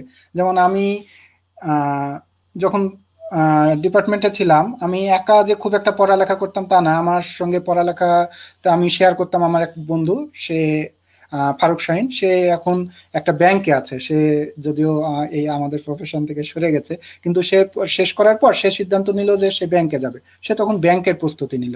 তো সবারই ক্যারিয়ারের পছন্দ করার অধিকার আছে, বা সেটাই স্বাভাবিক। তো আপনি যেটাকেই ক্যারিয়ার হিসাবে নিতে চান, সেটার জন্য যে প্রস্তুতি দরকার সেটা নিবেন। আপনি যদি ব্যাংক বা প্রাইভেট সেক্টরে যেতে চান, বা আপনি বিসিএস দিতে চান, তাহলে সেটার জন্য যে যে প্রস্তুতিগুলো নেওয়া দরকার সেটা নিবেন। বিসিএস এর জন্যও এখন কিন্তু অনেকে আছে যারা গ্রুপ তৈরি করে যে আমরা বিসিএস দিব, তাদের একটা গ্রুপ তৈরি করে, তারা কিন্তু একসঙ্গে পড়ালেখা করে, প্রস্তুতি নেয়। তারপরে যারা ব্যাংকের জন্য পড়ে, তারা ব্যাংকের জন্য যারা প্রস্তুতি নেন, তাদের কিন্তু একটা গ্রুপ থাকে, তারা কিন্তু একসঙ্গে ব্যাংকের প্রস্তুতি নেয়। আবার যারা উচ্চশিক্ষার জন্যই করবে, আপনি হয়তো বলছেন যে খুব একটা না, কিন্তু আমি যতটুকু জানি যে তারাও কিন্তু যথেষ্ট খোঁজ খবর রাখে এবং যোগাযোগ রাখে। আমার সঙ্গে আমার ডিপার্টমেন্টের অনেক জুনিয়রের যোগাযোগ আছে যারা উচ্চশিক্ষা বা গবেষণার ব্যাপারে আগ্রহী, এবং তারা চেষ্টা করে, এবং যদি কোনো রকম সহযোগিতা বা পরামর্শের প্রয়োজন হয় তারা কিন্তু যোগাযোগ করে। তো যে সবাই নিজের নিজের লক্ষ্য অর্জনের জন্য কিন্তু প্রস্তুতি নেয়, এবং সেটার জন্য যেখানে যেখানে যোগাযোগ করা দরকার, আমার মনে হয় যে তারা যোগাযোগগুলো রাখে এবং করে, এবং সেটাই আমি তো মনে করি সেটাই ভালো, যে পারস্পরিক যোগাযোগ এবং পরামর্শগুলো নিলে তাদের কাজটা সহজ হয়।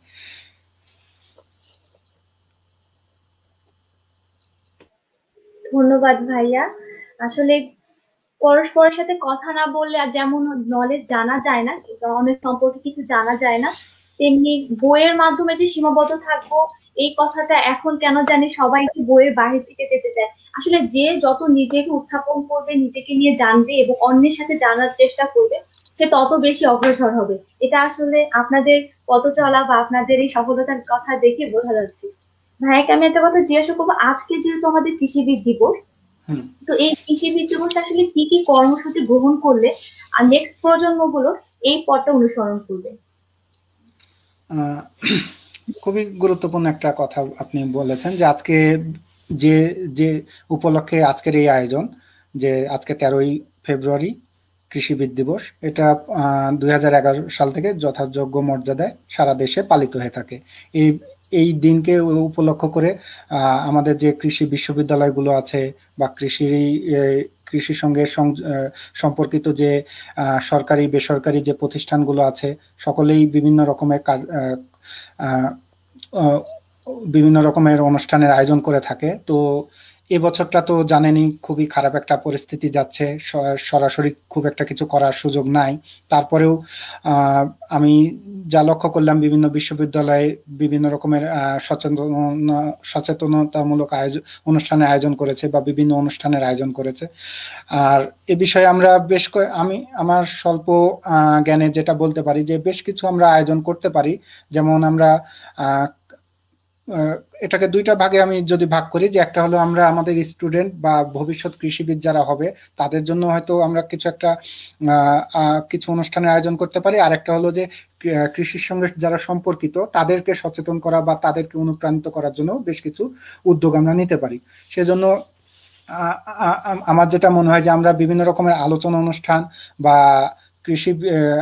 কৃষিতে যে নতুন নতুন যে গবেষণা বা নতুন নতুন যে আবিষ্কারগুলো হচ্ছে সেগুলো আমরা জনগণের মধ্যে তুলে ধরতে পারি। বা আমাদের যে একটা জিনিস আপনারা দেখেন, যে আমাদের দেশ যখন স্বাধীন হয় তখন কিন্তু আমরা খাদ্যে স্বয়ংসম্পূর্ণ ছিলাম না। আমাদের দেশে তখন শুরুর দিকে কিন্তু খাদ্যের অভাব, দুর্ভিক্ষ, কষ্ট এগুলো কিন্তু ছিল, কিন্তু আমাদের কৃষিবিদ এবং আমাদের কৃষক তাদের পরিশ্রম, তাদের অবদানের ফলে আজকে কিন্তু আমরা খাদ্যে স্বয়ংসম্পূর্ণ, এবং অনেক ক্ষেত্রে কিন্তু আমরা অনেক খাদ্য বিদেশে রপ্তানিও করি। বেশ কিছু ফসল বলেন বা বেশ কিছু কৃষি পণ্য বলেন, আমরা কিন্তু বিশ্বে উৎপাদনের দিক দিয়ে প্রথম সারিতে আছি।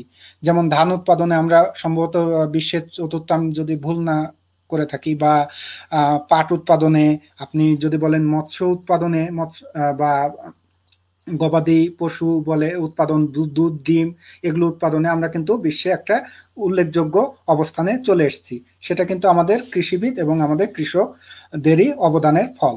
তো সেজন্য আমরা কৃষক এবং কৃষকদের সচেতন করার জন্য তারা আরো কিভাবে তাদের উৎপাদনটাকে বৃদ্ধি করতে পারে, কিভাবে পরিবেশের ক্ষতি ছাড়া যে কৃষি উৎপাদন বৃদ্ধি সেদিকে নজর দিতে পারে, সেগুলো বিষয়ে আমরা সচেতন করতে পারি। আমরা তাদের যে আমাদের নতুন নতুন প্রযুক্তিগুলো সেগুলো সম্পর্কে সঙ্গে পরিচয় করানোর ব্যবস্থা করতে পারি। এছাড়া আমাদের যে বাংলাদেশের জনগণ, তাদের কাছে আমাদের যে কৃষিবিদ বা কৃষকদের যে অবদান সেগুলো আমরা প্রচার করতে পারি এবং সচেতন করতে পারি। এছাড়া আমাদের যে ছাত্ররা যারা সামনে কৃষিবিদ হবে, যারা আমাদের কৃষিতে অবদান রাখবে, তাদেরকে সচেতন করার জন্য তারা কি কি ভবিষ্যতে তারা কিভাবে কিভাবে এই কৃষিতে অবদান রাখতে পারে সেই বিষয়গুলো তুলে ধরতে পারি, তাদের জন্য বিভিন্ন সেমিনার করতে পারি। সেখানে ধরেন সেটার জন্য কয়েকটা ভাগে আমরা ভাগ করতে পারি, যে গবেষণাতে আমাদের কি কি অবদান রাখার সুযোগ আছে, বা আমরা কিভাবে গবেষণাতে নিজেদেরকে সংযুক্ত করতে পারি, বা কিভাবে আমরা নিজেদের ব্যক্তি উদ্যোগে বলেন বা ব্যক্তিগতভাবে আমরা বিভিন্ন রকম কৃষি ব্যবসা করতে পারি, সেগুলো আমরা করতে পারি। এখন অনেকেই দেখবেন যে ছাদে বাগান করে বা ছাদে ছোট্ট করে ফার্ম করে, ছোট করে, যেমন পাখি। এখন দেখবেন যে অনেকেই বাসার ছাদে বা ছোট্ট একটা রুমে পাখি পালন করছে, ছোট পাখি বা পোষার পাখি বা কবুতর পালন করে, বা ছাদে দেখবেন এখন ছোট ছোট ট্যাঙ্ক করে বা এভাবে করে মাছের চাষ করছে, বা বাগান, ছাদের বাগান তো অনেক পুরাতন একটা ব্যাপার, সেটাও কিন্তু ইদানিং খুবই জনপ্রিয় হয়ে উঠছে। এছাড়াও যে কৃষি যে নতুন নতুন প্রযুক্তিগুলো, যেগুলো কিনা ছোট্ট পরিসরে করা যায়, এবং সেটা শহর অঞ্চলে বলেন বা বাসার বারান্দায় বা ছাদে করা যায়, এবং সে থেকে আমরা কিন্তু পরিবেশেরও যেমন উন্নয়ন করতে পারবো, এবং আমাদের যে খাদ্যের চাহিদা সেটারও কিন্তু আমরা অভাব মেটাতে পারবো। এই বিষয়গুলো আমরা সচেতন করতে পারি। এছাড়াও ছাত্রদেরকে উচ্চশিক্ষার জন্য কিভাবে তাদের প্রস্তুতি নিতে হবে সে ব্যাপারে সচেতন করা যেতে পারে। তাদের যে দেশ বা সমাজের প্রতি যে দায়বদ্ধতা এবং তাদের যে করণীয় সে ব্যাপারেও সচেতন করতে পারি। এজন্য আমি যেটা মনে করি যে আমাদের দেশে বেশ কিছু উদ্যোগ গ্রহণ করা হয়, কিন্তু বর্তমান পরিস্থিতিতে হয়তো সেগুলো বাধাগ্রস্ত হচ্ছে। তারপরেও আমি দেখছি যে বিভিন্ন প্ল্যাটফর্মের মাধ্যমে আমাদের কৃষির সঙ্গে সম্পর্কিত ব্যক্তি বা প্রতিষ্ঠানরা চেষ্টা করে যাচ্ছে। আমি মনে করি যে সামনে এটা হয়তো আরো বাড়বে, এবং এটা আমাদের জন্য আরো ভালো একটা কিছু বয়ে আনবে ইনশাল্লাহ। ধন্যবাদ ভাইয়াকে। ঠিক এখানে যদি একটি কথা বলি, ভাইয়ার আলোচনায় একটি নতুন দিক কিন্তু উঠে এসেছে, সেটি হচ্ছে আমরা যারা কৃষিবিদ রয়েছি বা কৃষি সেক্টর নিয়ে কাজ করছি তাদের জন্য কিন্তু একটি বড় অপরচুনিটি রয়েছে কিন্তু নিজেদেরকে তরুণ উদ্যোক্তা হিসেবে মেলে ধরার। ভাইয়া কিন্তু তেমন কয়েকটি জিনিস তুলে এনেছেন। আমার মনে হয় এটি আমি প্রশ্ন করতাম, কিন্তু তারপরেও ভাইয়া তার তথ্যবহুল আলোচনায় অনেক কিছু তুলে এনেছেন যে এই সেক্টরে যারা রয়েছে তারা কিভাবে ছোট ছোট উদ্যোগের মাধ্যমে নিজেদেরকে তরুণ উদ্যোক্তা হিসেবেও তাদের কেরিয়ারকে গড়ে তুলতে পারে। অর্থাৎ শুধু যে ক্যারিয়ার অপরচুনিটিস হচ্ছে উচ্চশিক্ষা কিংবা সরকারি চাকরি কিংবা বিসিএস নয়, আপনি তরুণ উদ্যোক্তা হিসেবেও আপনার কেরিয়ারকে গড়ে তুলতে পারেন। ভাইয়া এই মুহূর্তে যদি আরেকটি প্রশ্ন করি, কারণ আপনাকে আজকে যারা শুনছে তারা বিদেশের উচ্চশিক্ষার ব্যাপারে অনেক কিছু জানার আগ্রহ নিয়ে বসে আছে, তো সেই জায়গায় আপনি আজকে জার্মানিতে রয়েছেন, কেউ কেউ হয়তো কানাডা কিংবা কেউ আমেরিকাতে যাচ্ছে। তো আপনাকে যদি আমি এই প্রশ্নটি করি সেটি হচ্ছে যে আপনি যদি জার্মানির কথাই বলেন বা যারা বিদেশে পড়াশোনা করছে বা পিএইচডি করছেন তারা যদি সেখানে তাদের ক্যারিয়ারকে গড়তে চায়, সেখানে কেমন ক্যারিয়ার অপরচুনিটিস রয়েছে? যারা সেখানে উচ্চশিক্ষা করছে যদি তারা দেশে না এসে সেখানেই কিছু করতে চায় তাহলে কি ধরনের অপরচুনিটি রয়েছে? খুবই গুরুত্বপূর্ণ একটা প্রশ্ন। আপনি যখন একটা বিষয়ে নিজেকে নিয়োজিত করবেন, যে আপনি উচ্চশিক্ষার জন্য দেশের বাইরে গেলেন, তখন দেখা যাচ্ছে যে এখানে আপনি দেশের চাকরির বয়স বা সময় পার হয়ে যাচ্ছে, আপনি আপনার গবেষণার কাজে সময় দিচ্ছেন। তারপর যখন আপনি আপনার গবেষণা কাজটা শেষ করলেন বা পিএইচডি শেষ করলেন বা বাইরে মাস্টার্স করেছেন সেটাও শেষ করলেন, তারপর কি হবে আপনার? তারপরে আপনার জন্য কোন কোন পথ খোলা আছে বা কতটুকু সুযোগ আছে? আমি যেটা বলবো যে হ্যাঁ, আপনি আপনার গবেষণা বা উচ্চশিক্ষা গ্রহণের জন্য যদি বাইরে যান এবং আপনার পিএইচডি বলেন বা মাস্টার্স বলেন সেটা শেষ করার পরে আপনার দেশে এবং দেশের বাইরে বেশ কিছু সুযোগ আছে। আমি যদি বলি যে জার্মানিতে যদি স্পেসিফিক ভাবে বলি, এখানেও বেশ কিছু সুযোগ আছে।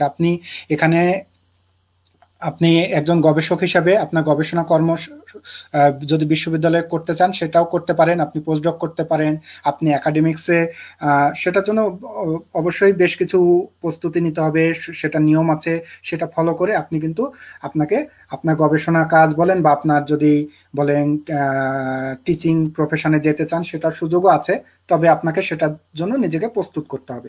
এছাড়াও বিভিন্ন যে কোম্পানিগুলো আছে সেখানেও আপনার কাজের জন্য যথেষ্ট সুযোগ আছে। সেজন্য আপনাকে সেখানকার ভাষা শিখতে হবে, সেখানকার বেশ কিছু শর্ত আছে, নিয়ম কানুন আছে, সেগুলো পূরণ করতে হবে।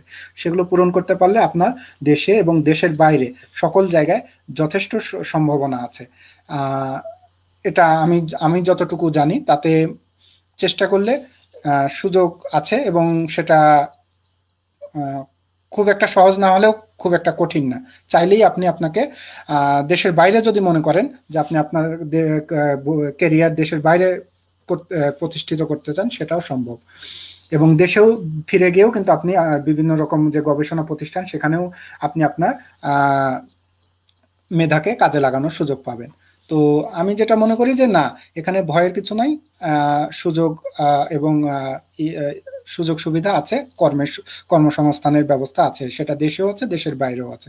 সে ব্যাপারে দুশ্চিন্তা করার কিছু নাই।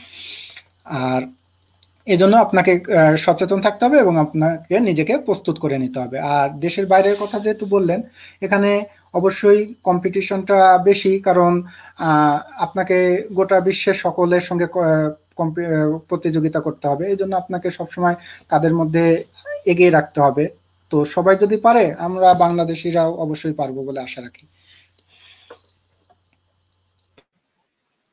ধন্যবাদ ভাইয়াকে তার মূল্যবান কিছু কথা বলার জন্য। এবার আমি ভাইকে বলবো, এই কৃষিবিদ উপলক্ষে যে আমরা রাজশাহী ইউনিভার্সিটি এগ্রিকালচার ক্লাবের পক্ষ থেকে অনলাইন ভিত্তিক যে আয়োজনটি করেছি, সেটা আসলে আপনার দৃষ্টিতে কেমন, আপনার অভিজ্ঞতা বা আপনার অনুভূতি কেমন? প্রথমে আমি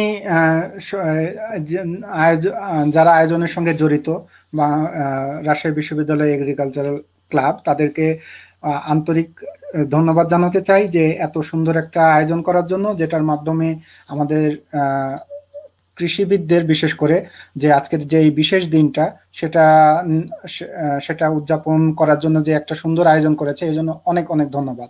এবং এটার মাধ্যমে আমি মনে করি যে আমরা যারা কৃষিবিদ আছি বা সাধারণ মানুষও যারা এই অনুষ্ঠানটা দেখছেন, তারাও যথেষ্ট উপকৃত হবেন বলে আমি আশা করি।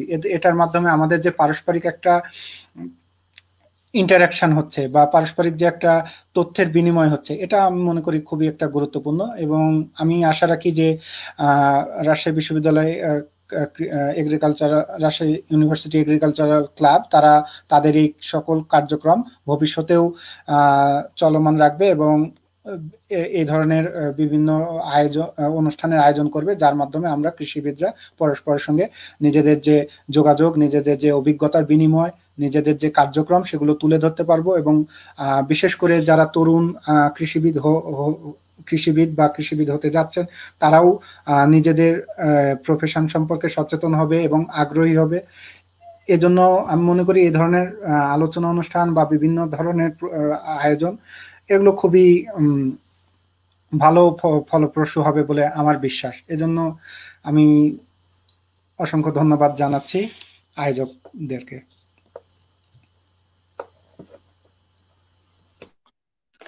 অসংখ্য ধন্যবাদ আলাউদ্দিন ভাইয়াকে আবারও।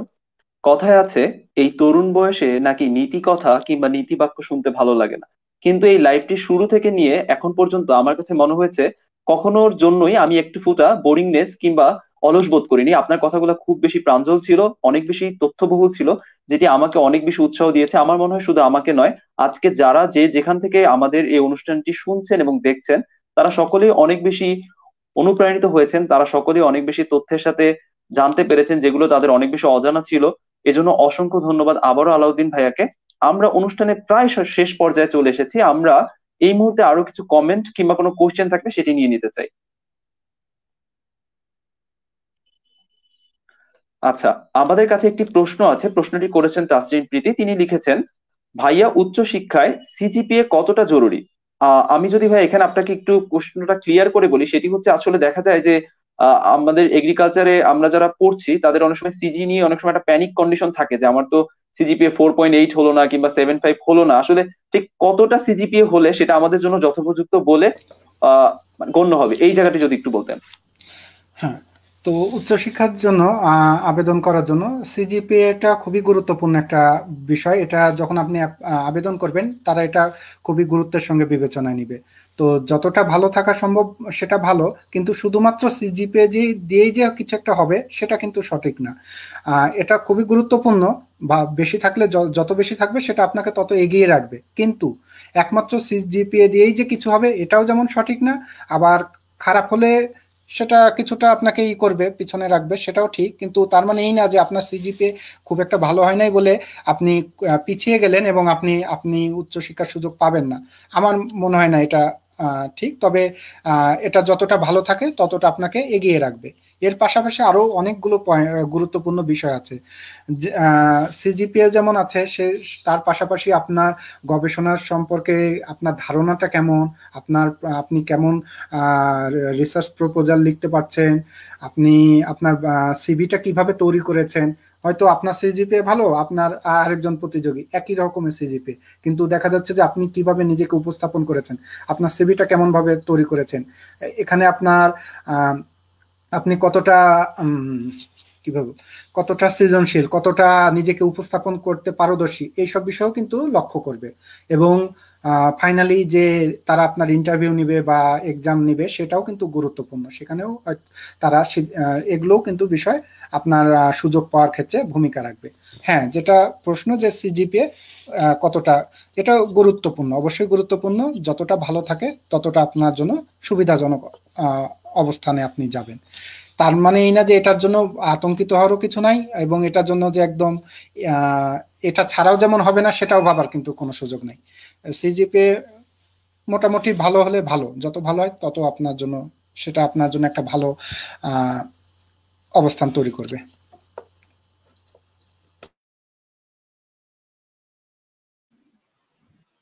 ধন্যবাদ ভাইয়াকে এত সুন্দর সুন্দর কথা বলার জন্য। আহ হুমায়রা সুহি লিখেছেন, ভাইয়া জার্মানি ব্যতীত আর কোন দেশে কৃষি বিষয়ক গবেষণা ভালো সুযোগ রয়েছে, এটা যদি একটু বলতেন।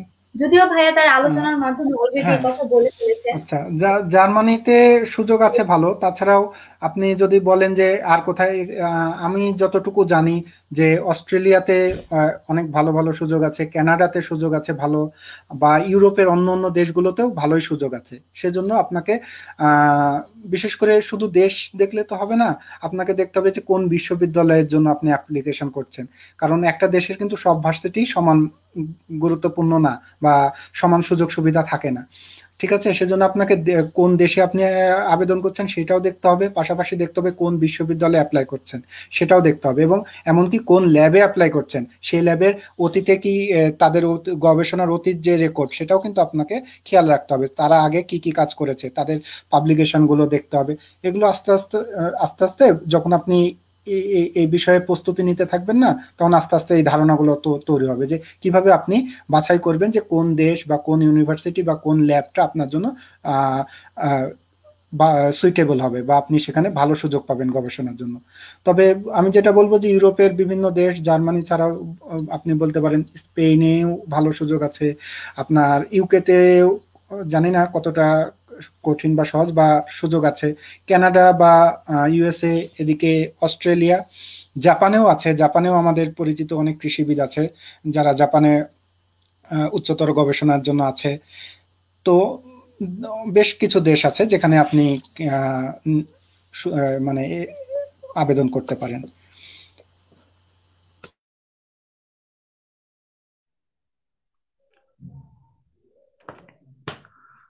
আচ্ছা, আরেকজন লিখেছে, ভাইয়া আমরা প্রযুক্তিগত দিক দিয়ে যেমন এগোচ্ছি তেমনি আমরা কৃষিতে স্বয়ংসম্পূর্ণ হচ্ছি, কিন্তু গ্রামের কৃষকদের মাঝে কৃষির সকল তথ্য পৌঁছাচ্ছে না। যদি হতো তাহলে কৃষিতে আমাদের দেশ আরো এগিয়ে যেত। এই দিকটা কিভাবে দেখবেন? হ্যাঁ, এটা খুবই একটা প্রাসঙ্গিক কথা যে আমরা যারা কৃষিবিদরা আমাদের যে ল্যাবে বলেন বা আমাদের গবেষণা ক্ষেত্রে বলেন যে প্রযুক্তিগুলো আমরা উদ্ভাবন করছি সেগুলো আমাদের তৃণমূল পর্যন্ত পৌঁছানো লাগবে। সেটার জন্য আমাদের বেশ কিছু সংস্থা আছে, বা আমাদের যে সরকারি সংস্থাগুলো আছে তারা নিরলস কাজ করে যাচ্ছে যে আমাদের যে উদ্ভাবিত জ্ঞানগুলো সেগুলো মাঠ পর্যায়ে ছড়িয়ে দেওয়ার জন্য বা তাদেরকে সচেতন করার জন্য। আমি সত্যি কথা বলতে জানি না বাস্তব পরিস্থিতি কি, তবে আমি যতটুকু আমার ধারণা যে কৃষি যে উদ্ভাবনগুলো বা কৃষির যে তথ্যগুলো সেগুলো আমাদের যে কৃষি বিষয়ক যে সংস্থাগুলো আছে তারা চেষ্টা করে কৃষকদের কাছে মাঠ পর্যায়ে নিয়ে যাওয়ার জন্য। সেজন্য আমাদের যে কৃষিবিদরা আছে তারা, আমার আমার যতটুকু ধারণা যে তারা তাদের সামর্থ্য অনুযায়ী চেষ্টা করে এবং কৃষকদের কাছে পৌঁছে দিতে পারে। এজন্য আপনি দেখেন যে এখন আমাদের যে উচ্চ ফলনশীল ধানগুলো, উচ্চ ফলনশীল বিভিন্ন ফল বা ফসল যে কোনো কিছুই বলেন, সেগুলো কিন্তু এখন মাঠ পর্যায়ে পৌঁছে গেছে এবং আমাদের কৃষকরা কিন্তু সেই সকল উচ্চ ফলনশীল জাতেরই কিন্তু চাষ করছে এবং তারা সঠিক নিয়ম মতো যে কীটনাশক বলেন, সার বলেন বা বিভিন্ন রকম যে প্রযুক্তি বলেন, আমার অল্প ধারণাতে আমি যতটুকু জানি যে তারা আমাদের যে এগুলো সুযোগ সুবিধা তাদের হাতের নাগালে পৌঁছানোর সক্ষম হচ্ছে বলে আমি মনে করি, আমি ঠিক জানি না। তারপরে দেখেন যে এখন গবাদি পশুতে একটা সময় কিন্তু আমাদের কোরবানির সময় আমদানি করতে হতো গবাদি পশু, কিন্তু এখন কিন্তু আমাদের আর আমদানি করতে হয় না। এমনকি যে ওই সময় গবাদি পশুর দাম এত কমে যায়, মানে এত সরবরাহ থাকে যে দাম পর্যন্ত কমে যায়, বিক্রি পর্যন্ত করতে পারে না, যে এতটা উৎপাদন বেড়েছে এবং আমাদের দেশের যে মানুষকে কৃষির সাথে সম্পৃক্ত করা গেছে। এমনকি দেখেন মাছ বলেন বা আপনি অন্যান্য এই যে শীতের সময় যে শাকসবজির কথা বলেন, উৎপাদন এতটা বৃদ্ধি পেয়েছে যে অনেক সময় কৃষক তার ন্যায্য মূল্যটাও পাচ্ছে না। তো আমরা এই দিকটাতে কাজ করতে পারি যেন কৃষক তার ন্যায্য মূল্যটা পায়, সে যেন তার পণ্যটা সুন্দরভাবে বাজারজাত করতে পারি। এই দিকটাতে হয়তো আমরা আমাদের সরকার বলেন বা আমরা কৃষিবিদ বলেন বা যার যেটা দায়িত্ব আছে সেই ব্যাপারে হয়তো আমরা আরো সচেতন হতে পারি। আর আমি সত্যি খুব একটা জানি না যে এগুলো ঠিক মতো পৌঁছাচ্ছে কিনা, তবে আমি বিশ্বাস করি যে আমাদের সকলে যারা জড়িত আছেন এইসব বিষয়ে তারা তাদের সামর্থ্য অনুযায়ী সম্ভবত চেষ্টা করছেন যে কৃষকের দোরগোড়ায় সকল প্রযুক্তি বা তথ্য নিয়ে যেতে।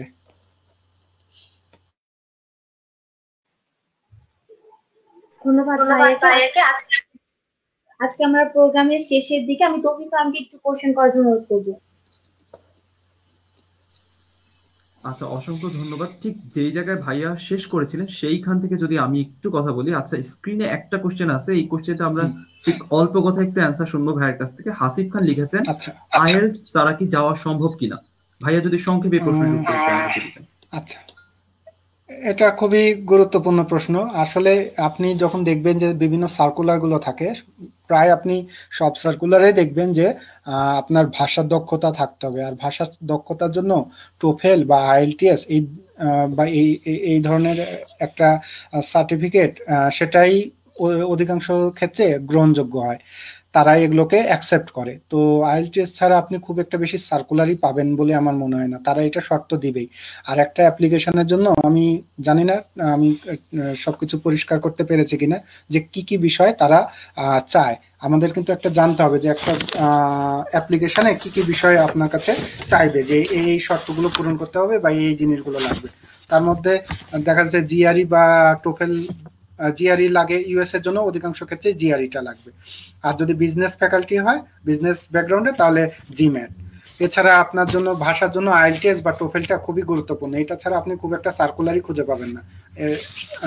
তাহলে যদি আপনি অ্যাপ্লাই না করতে পারেন তাহলে, আর সেজন্য আপনাকে লিখতে হবে মোটিভেশন লেটার লাগবে, আপনার একটা সুন্দর সিভি লাগবে, তারপর আপনার রেকমেন্ডেশন লাগবে। এটা খুবই গুরুত্বপূর্ণ, যেটা আপনার হয়তো বিশ্ববিদ্যালয়ের কোনো শিক্ষক বা কোনো গবেষক তারা আপনাকে রেকমেন্ড করতে পারে, কারণ তারা তার এমনি করবে না, তারা আপনাকে দেখেছে যে আপনি গবেষণার প্রতি কতটা আগ্রহী, সেই অনুযায়ী করবে। তো এই জন্য রেকমেন্ডেশন লাগবে। তারপর আপনার যে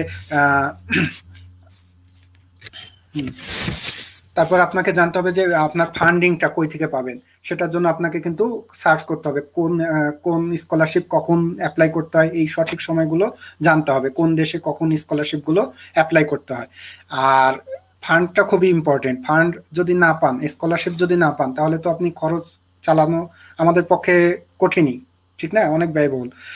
আর এই যে যে যে যে জিনিসগুলো তারা চাচ্ছে সেগুলো তো লাগবেই। তো আইএলটিএস ছাড়া আমার তো মনে হয় খুব একটা সহজ হবে না, তো চেষ্টা করবেন আইএলটিএস দেওয়ার।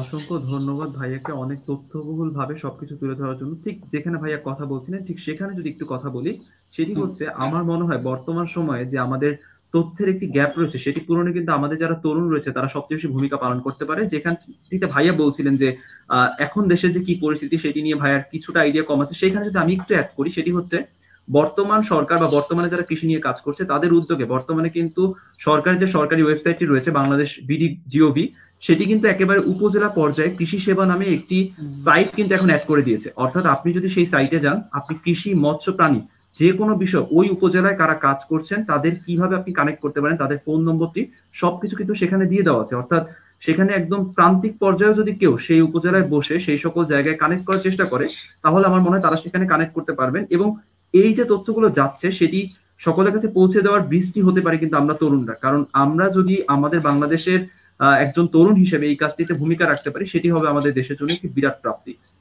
ঠিক সেই জায়গা থেকে আমরা যদি বলতে চাই, আজকের আমরা আলোচনায় অনেক বেশি নির্দেশনা পেয়েছি, আমরা উচ্চশিক্ষা সম্বন্ধে অনেক আইডিয়া পেয়েছি।